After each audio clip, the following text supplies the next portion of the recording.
The Effective Executive by Peter F. Drucker is one of the most important books ever written about productivity, leadership, and professional effectiveness. But despite the title, this book is not only for CEOs or top executives. Drucker uses the word executive in a much broader sense. For him, an executive is anyone whose decisions, judgment, and actions affect the performance of an organization. That means managers, leaders, knowledge workers, entrepreneurs, team leads, and even individual contributors who make important choices can all benefit from this book. What makes this book so powerful is its central claim: effectiveness is not a personality trait.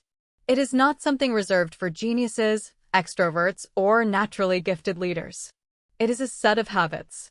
And because it is a set of habits, it can be learned. That is a deeply encouraging message.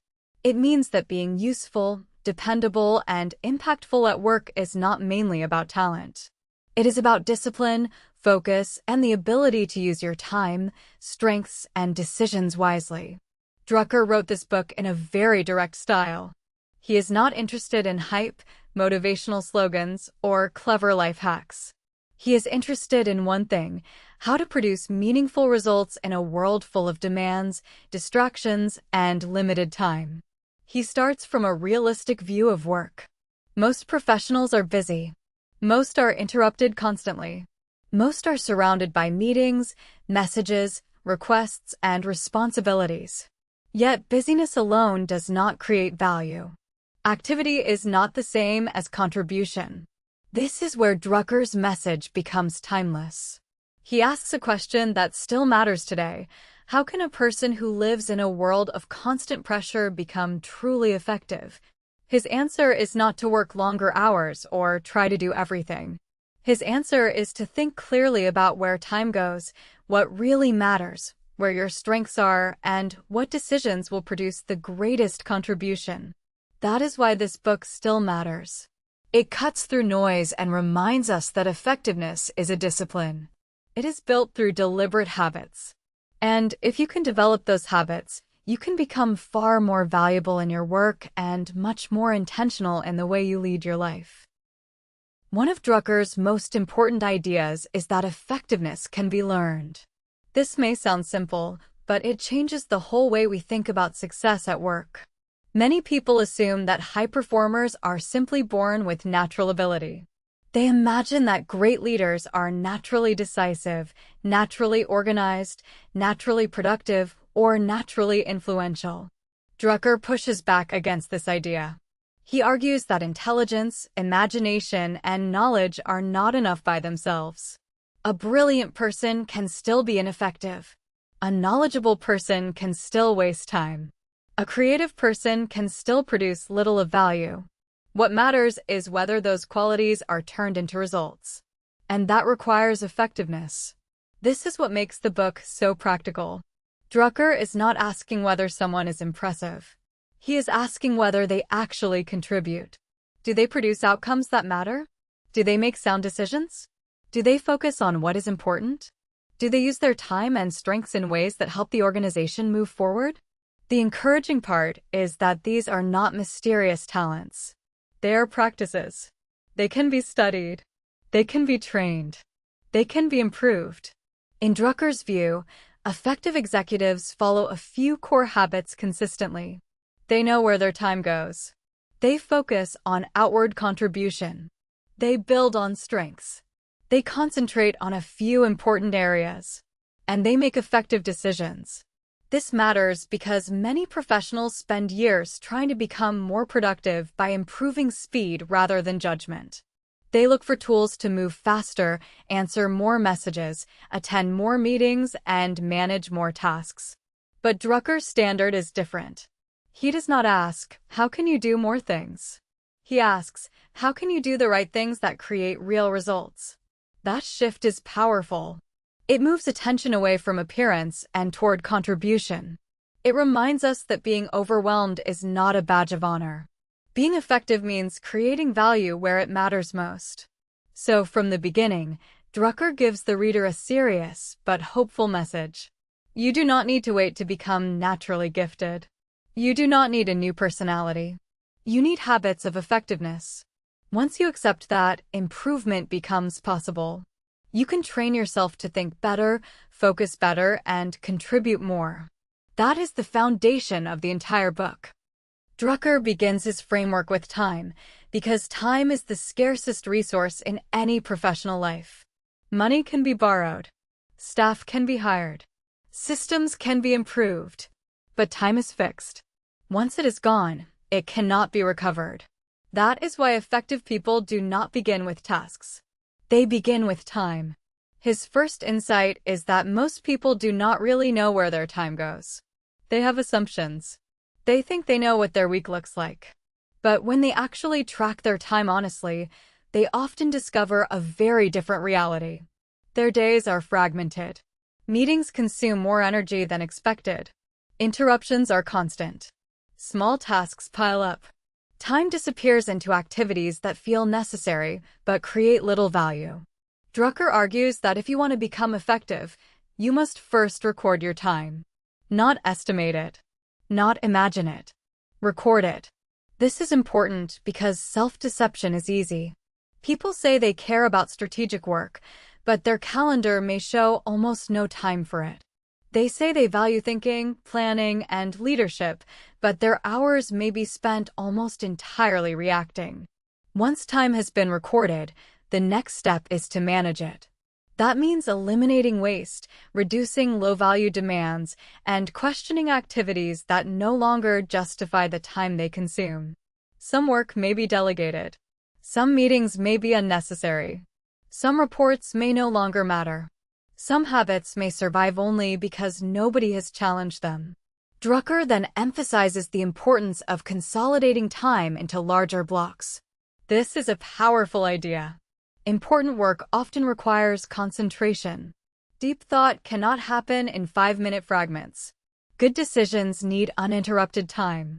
Strategy needs space. Writing needs space. Reflection needs space. If every day is broken into tiny pieces, effectiveness drops because important work never receives full attention. This lesson feels especially relevant today. Many people live in constant digital interruption. Their attention is scattered across messages, platforms, and requests. Drucker's message cuts through all of that. If you do not control your time will be consumed by other people's priorities. The deeper point is that time reveals truth. It shows what your life is actually organized around. And until you face that honestly, it is almost impossible to become truly effective. Time is not just a scheduling issue. It is the foundation of contribution. After time, Drucker moves to one of the book's most powerful ideas: effective people focus on contribution.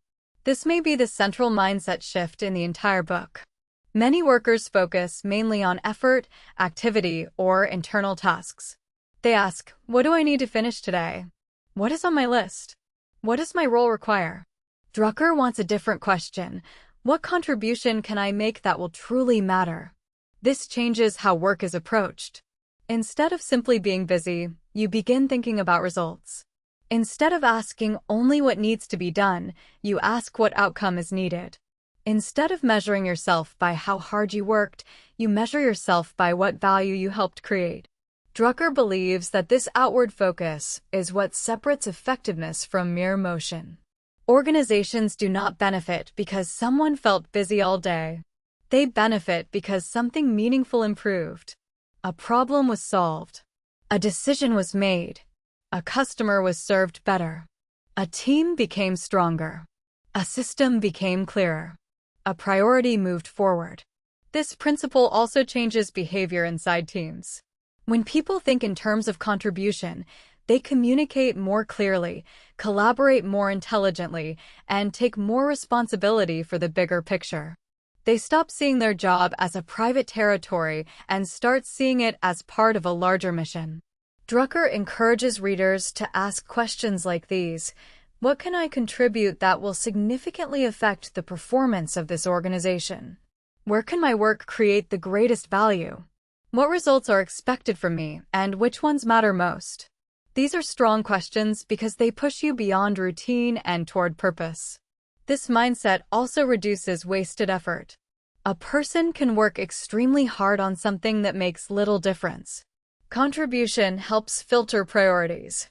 It highlights what matters and exposes what does not. It forces a connection between work and outcomes. The beauty of this idea is that it applies at every level. A manager can use it. A writer can use it. A designer can use it. A teacher can use it. A founder can use it. The question is always the same: what am I here to contribute? That question creates clarity. It pulls attention away from ego and toward service. It moves a person from passive job performance into active impact. And once that shift happens, effectiveness starts to grow much faster.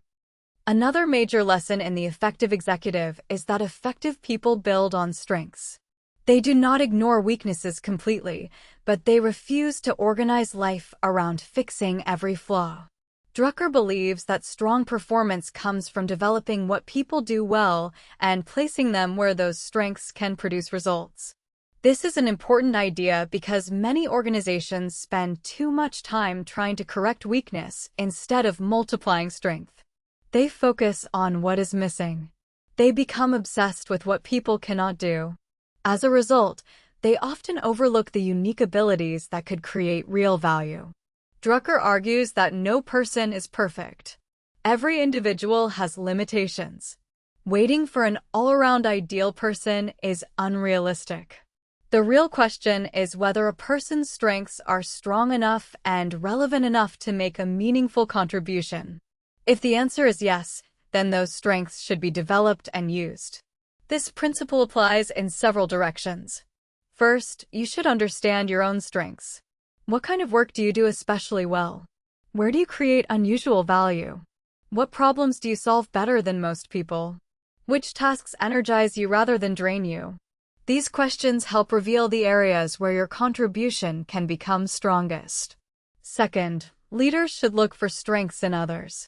Effective executives do not ask only, "Where is this person weak?" They ask, "Where can this person perform with excellence? How can responsibilities be shaped to make the best use of this person's ability?" This creates better performance and better morale because people do their best work when their strengths are being used meaningfully.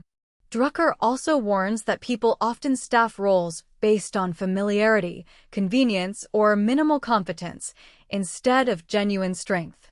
That leads to mediocrity. Effective organizations are built when people are placed where their strengths matter most. This idea is freeing because it replaces perfectionism with usefulness.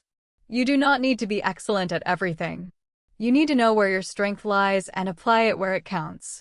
That is a much more realistic and productive standard. In practical terms, this means choosing roles, projects, and responsibilities with more self-awareness. It means developing talent where results are most likely. And it means creating teams where strengths complement one another instead of expecting every person to be equally gifted in every area. Drucker's message here is simple and powerful. Effectiveness comes from making strengths productive. That is how both individuals and organizations move from average performance to meaningful results. Drucker strongly believes that effectiveness requires concentration. One of the biggest mistakes people make is trying to spread themselves across too many priorities at once. They keep many tasks open, chase multiple goals, respond to endless demands, and call this multitasking or flexibility. Drucker sees something else: dilution. When everything is treated as urgent, attention becomes fragmented and results become weaker. His answer is simple but demanding. Do first things first. And, perhaps even more importantly, do second things not at all, at least not yet. This is one of the book's hardest lessons because it forces us to accept that time, energy, and focus are limited. If you want important work done well, you must give it priority and protection. Concentration is difficult because the world constantly encourages the opposite.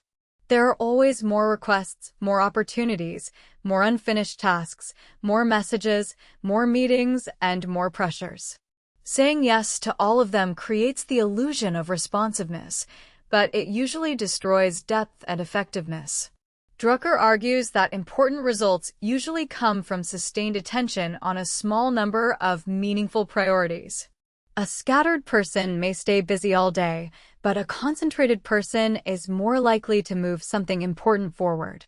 This is true in leadership, strategy, writing, product development, problem-solving, and almost every kind of knowledge work. This principle also requires courage. To focus properly, you must disappoint some expectations. You must leave some tasks undone. You must decide that certain activities, even if they are respectable, will not receive your attention right now.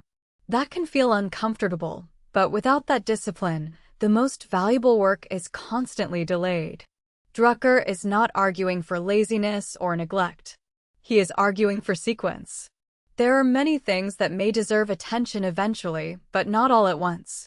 Effectiveness comes from choosing what truly matters now and concentrating on it until it is meaningfully advanced. This has huge practical value. It reduces decision fatigue. It improves quality. It protects high-value work from constant interruption. It forces clarity about priorities. And it helps a person become known not just as someone who is active, but as someone who actually gets important things done. In a distracted world, concentration is a competitive advantage. Drucker understood that long before modern digital life made attention even more fragile. His lesson remains sharp. If you try to do everything, you will probably accomplish little that truly matters. Real effectiveness requires the discipline to choose. The final major practice Drucker highlights is decision-making. Effective executives are not defined only by how well they organize their day. They are defined by the quality of the decisions they make. And for Drucker, good decisions are not impulsive reactions. They are thoughtful judgments grounded in principles, facts, alternatives, and action. One of his first points is that many decisions are not truly unique. They are not one-time mysteries. They are often examples of recurring patterns. If a problem happens repeatedly, then it should not be handled as a random exception every time. It should be understood at the level of principle. What is the real issue here? What rule or policy is needed? What broader pattern does this case represent? Drucker also emphasizes the importance of starting with what is right rather than what is acceptable.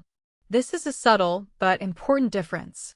Many people begin by asking, what will keep everyone happy? Or what compromise will be easiest? Drucker thinks the better first question is, what is the correct decision based on the facts and the needs of the situation?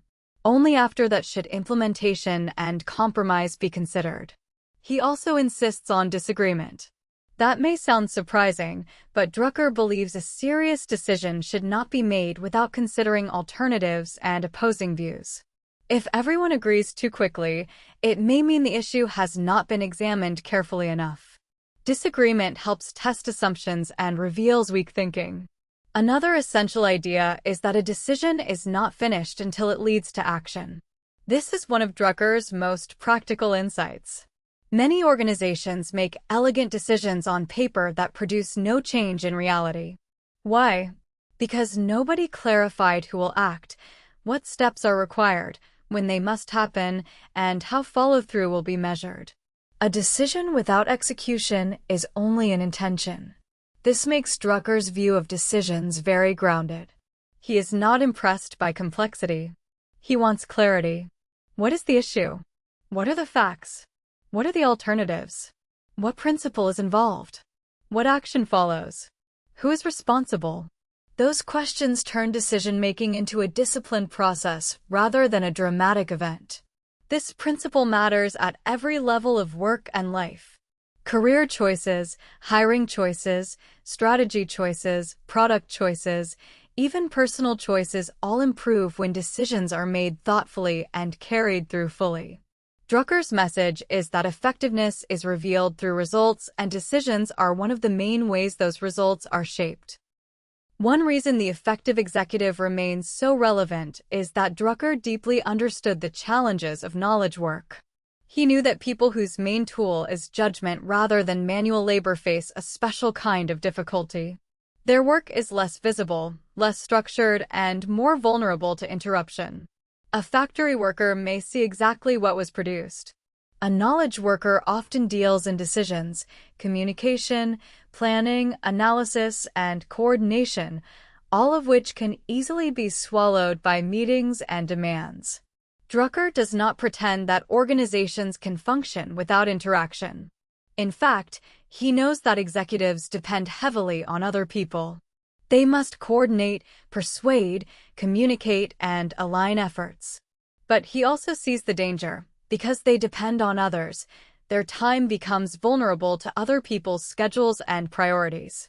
This is why meetings are such a recurring issue. Meetings are necessary, but they can also become a major source of waste. When too many people are included, when no clear purpose exists, or when discussion replaces decision, meetings absorb energy without producing value.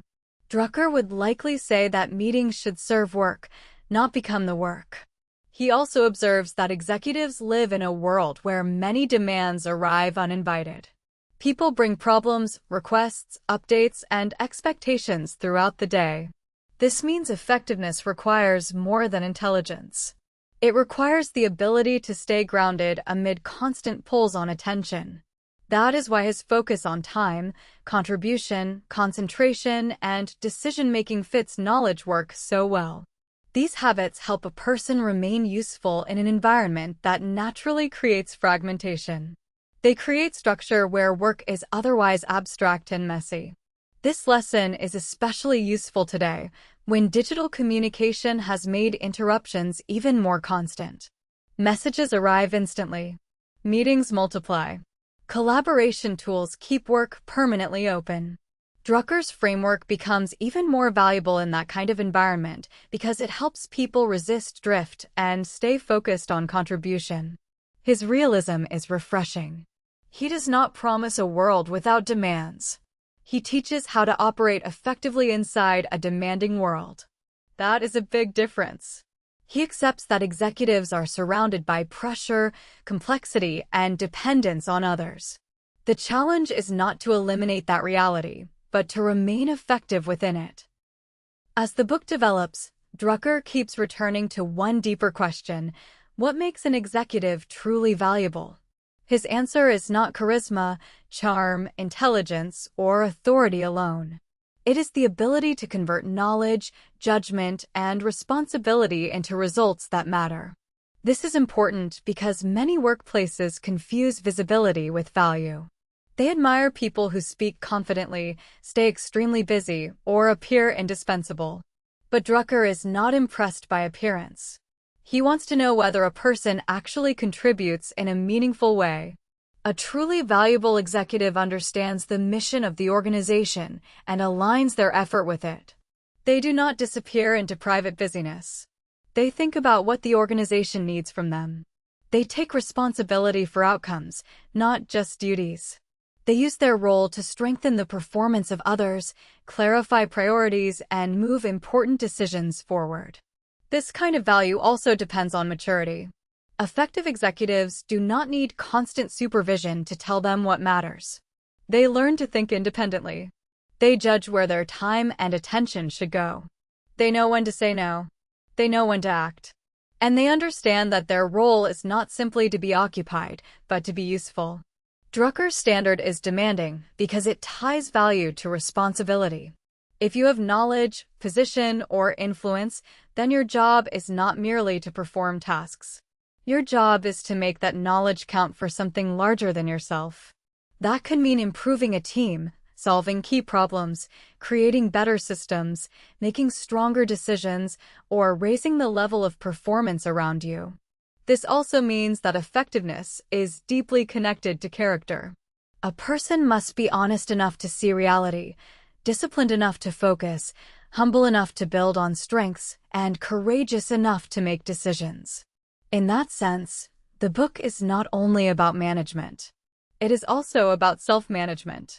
The truly valuable executive is someone whose presence improves the quality of action in the organization.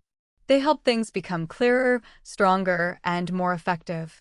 That is a high standard, but it is also a meaningful one. It gives work a deeper purpose than simply staying busy or climbing a ladder. Drucker's message is that value comes from contribution backed by discipline. That is what makes an executive not just active, but effective. One of the most powerful undercurrents in the effective executive is the idea that doing less can often achieve more. This may sound strange in a work culture that rewards speed, volume, and non-stop responsiveness. But Drucker repeatedly shows that trying to do too many things weakens judgment, reduces quality, and prevents meaningful progress. The logic is simple. Time is limited. Attention is limited. Energy is limited. If those resources are spread too thin, the most important work suffers. A person may complete many small activities while neglecting the few things that would make the biggest difference. This creates the illusion of productivity without the substance of effectiveness. Drucker's answer is not laziness. It is selectivity. He wants people to be demanding about where they place effort. He wants them to ask, which activities truly deserve my best time? Which decisions matter most? Which contributions have the highest value? And just as importantly, what can be ignored, postponed, delegated, or stopped? This approach feels uncomfortable because many people derive emotional security from motion. They feel responsible when they are constantly answering, constantly attending, constantly reacting. But effectiveness often requires stepping back from this pattern. It requires deciding that not every demand deserves equal attention. Doing less often means eliminating low-value tasks, reducing unnecessary involvement, simplifying decisions, and protecting time for concentrated work. When this happens, quality rises. Thinking improves. Decisions become stronger. Results become more visible. The work that remains receives enough energy to be done properly. This lesson applies far beyond formal leadership. Writers, students, founders, managers, consultants, creators, and professionals of every kind can benefit from it. In almost every field, the highest value results tend to come from a smaller number of well-chosen efforts rather than a huge number of scattered ones. Drucker understood something that many people still resist. Effectiveness is not about filling every hour. It is about using limited resources where they matter most. Doing less is powerful when it allows the right work to be done deeply and well. In that sense, restraint becomes a professional skill. The ability to ignore the trivial is just as important as the ability to act on the important. And that is one of the quiet secrets behind real effectiveness. Although The Effective Executive was written decades ago, its lessons are incredibly useful in modern work. In fact, many of Drucker's ideas may matter even more now because today's professionals face nonstop digital distraction, overloaded calendars, and constant pressure to respond instantly. Applying his ideas today begins with a brutally honest time audit. Track where your hours actually go. Notice how much time disappears into email, messaging, meetings, administrative work, and low-value repetition. This alone can be eye-opening because modern work often hides time waste behind screens and constant activity. The second step is to identify contribution. Ask what your role genuinely exists to produce. What outcomes matter most? Which work creates real value for your team, clients, company, or audience? This question helps cut through digital noise and recenter attention on meaningful output. The third step is to build around strengths. In a modern workplace, this may mean shaping your role more intentionally, collaborating with people whose strengths complement yours, and avoiding the trap of trying to become equally excellent at every type of task. The fourth step is concentrated focus. This may require blocking off time with notifications turned off, protecting hours for deep work, reducing unnecessary meetings, and making fewer commitments. In a distracted environment, focus must often be designed deliberately. It rarely happens by accident. The fifth step is better decisions. When faced with major choices, avoid reacting too quickly. Clarify the issue. Gather facts. Consider alternatives. Invite challenge. Then connect the decision to concrete action. In an era of speed, thoughtful decision-making becomes a major advantage. Drucker's ideas also help with burnout. Many people are not exhausted only because they work hard. They are exhausted because their effort is fragmented, reactive, and disconnected from meaningful contribution. His framework restores a sense of purpose and control. It helps people work not just harder, but better. This is why the book continues to resonate. The tools may change. Technology may change. Communication may accelerate. But the underlying challenge remains the same. How can a person remain effective in the middle of endless demand? Drucker's answer still holds. Know your time. Focus on contribution. Build on strengths. Concentrate on what matters. Make sound decisions. Those habits are not outdated. They may be exactly what modern work needs most. At its core, The Effective Executive is a book about turning responsibility into results. Peter Drucker's main argument is that effectiveness is not a gift. It is a discipline. It can be learned, practiced, and strengthened through a handful of habits that separate real contribution from mere busyness. The first of those habits is mastering time. You must know where your time goes, cut waste, and protect enough uninterrupted time for meaningful work. The second is focusing on contribution. Your work must be measured not only by effort, but by the value it creates. The third is building on strengths, both your own and those of others, because strong performance grows from capability, not from obsession with weakness. The fourth is concentration, the discipline to do first things first and give serious attention to a few priorities rather than shallow attention to many.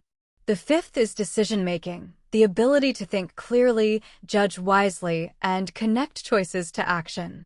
Together, these habits form a powerful philosophy of work. They remind us that effectiveness is not about looking busy, sounding smart, or controlling everything. It is about making a meaningful contribution with limited time and limited resources. That is what makes the book so valuable. Drucker's writing is calm, serious, and demanding. He does not offer quick fixes. He offers standards. He expects the reader to take responsibility, to think clearly, and to work with discipline. But that seriousness is exactly why the book endures. It respects the reader. It assumes that great work is possible if the right habits are built. If you take only a few lessons from this book, let them be these. First, effectiveness can be learned. Second, time is your most precious resource, so manage it honestly. Third, focus on what you contribute, not just what you do. Fourth, make strengths productive. Fifth, concentrate on what matters most. And sixth, make decisions that lead to real action. That is the lasting wisdom of the effective executive. In a world full of pressure, noise, and endless demands, the people who create the most value are not always the busiest or the most naturally gifted. They are the ones who develop the habits of effectiveness and use them consistently. And once you understand that, the book's title becomes a challenge as much as a description. Becoming effective is not automatic. It is a choice, a discipline, and a professional responsibility. But for those willing to practice it, the results can transform both work and life.